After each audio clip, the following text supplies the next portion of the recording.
sensational mark over the top of Cox. G'day, community, and welcome to this very special edition of the Jock Reynolds podcast. I'm Lecdog. I'm joined by Damo. How are you? I'm good, Lek. How are you? I'm fantastic. Very exciting special edition of the podcast. And Patch, you also join us for this G'day. Exciting day. How are you? I'm all over the shop and would like to have a nap for a week, but I'm excited to be back chatting to you two wonderful people, and especially about something new and fresh and exciting that I know very little about, but I'm happy to be here. Well, we don't need to tease it anymore. We're talking about AFLW Fantasy, which Moreiras Magic has put together. If you don't know Moreira, we interviewed him on a podcast last year or the year before, but has won AFL Fantasy twice. Decided enough's enough. Let's get a AFLW Fantasy competition up and going. Has done it.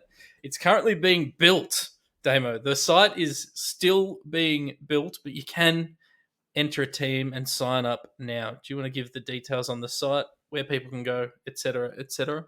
Yeah, so go to aflwfantasy.com.au, sign up, enter a team.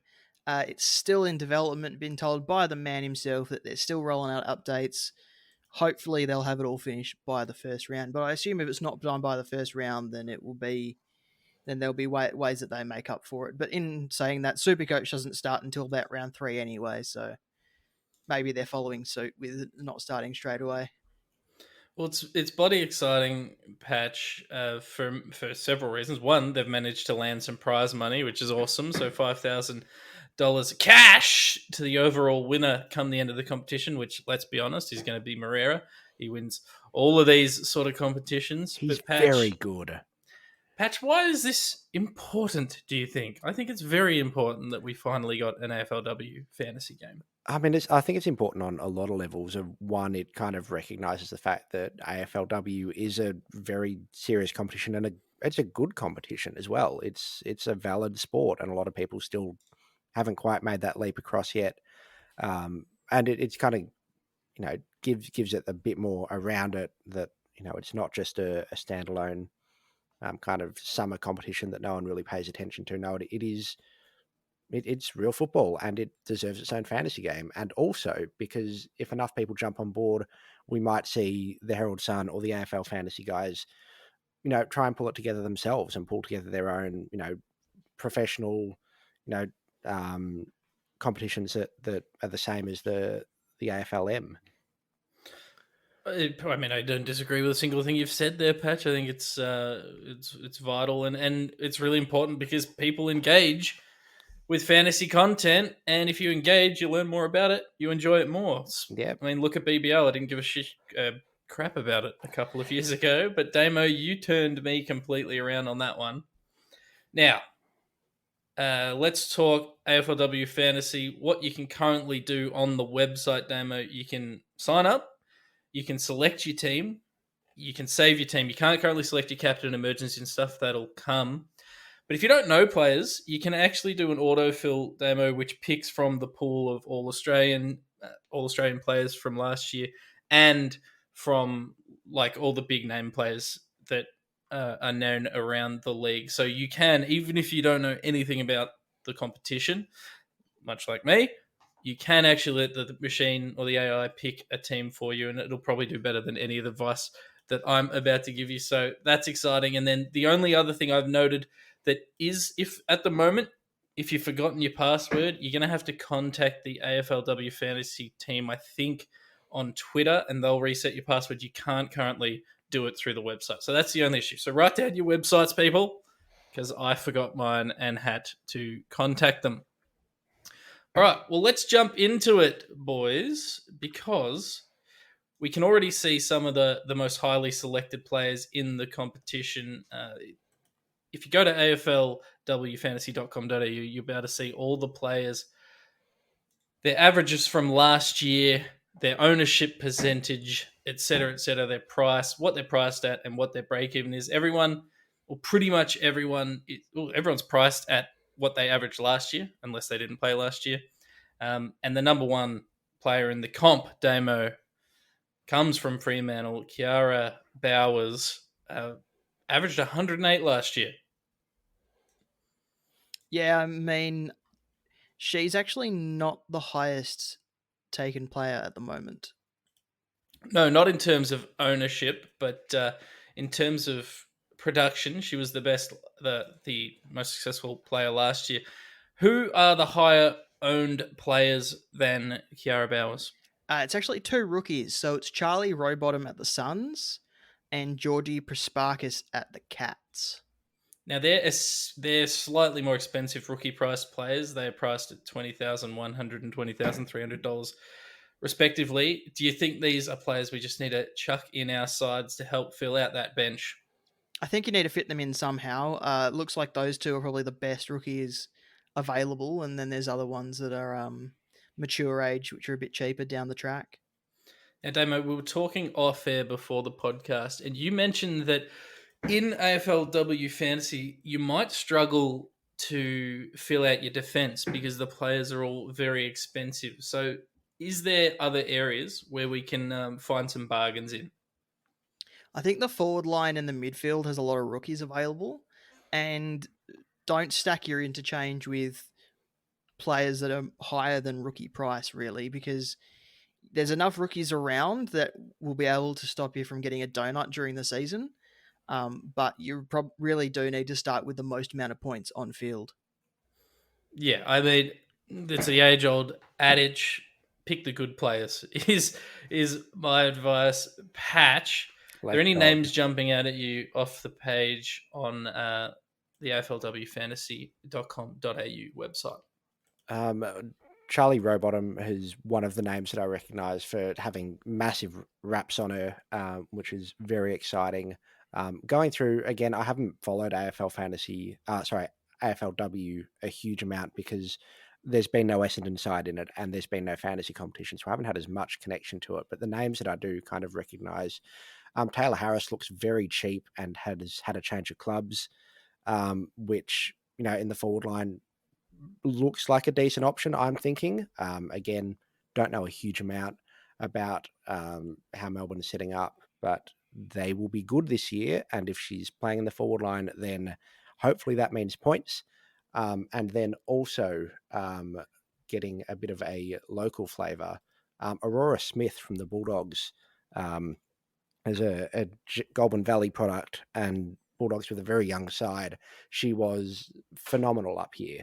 And that's the only tip I can give anyone, is that she's very good at football. And if she gets a look in, I will absolutely be selecting her. All right, a couple of hot tips there. A couple of cheap players. I'm not 100% sold on Taylor Harris just because I think in a similar vein to Supercoach AFL Fantasy, she's going to be playing a key position role and will require marks and goals to score, of which I'm not totally confident she will produce consistently enough for us. I think we'll run through players in sort of the top, 20 or so priced players, just to give people an idea out there who haven't looked into it yet, what they can be looking at in terms of prices and whatnot. So Kiara Bowers, as we said, was the number one price player at $91,100. Jasmine Garner from the Kangaroos, $79,100, averaged 94 last year.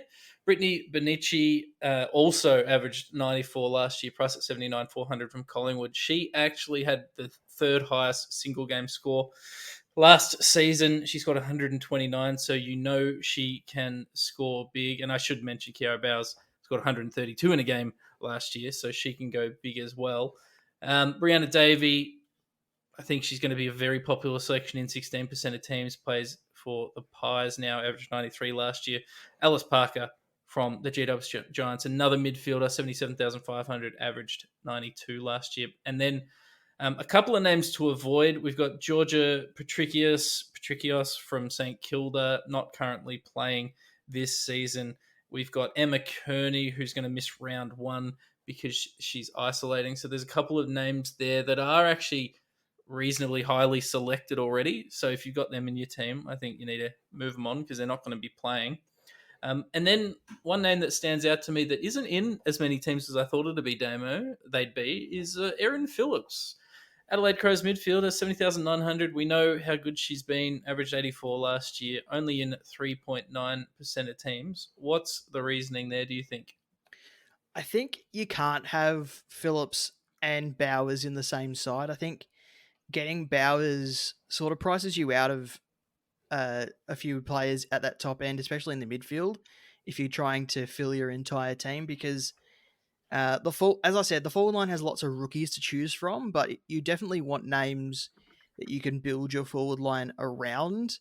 And the forward line, it's basically an average of about 50 and then drops to about an average of about 20. So building your forward line means you need money left over, and if you spend all your money in your midfield, then you've got no money to go around in your forward line.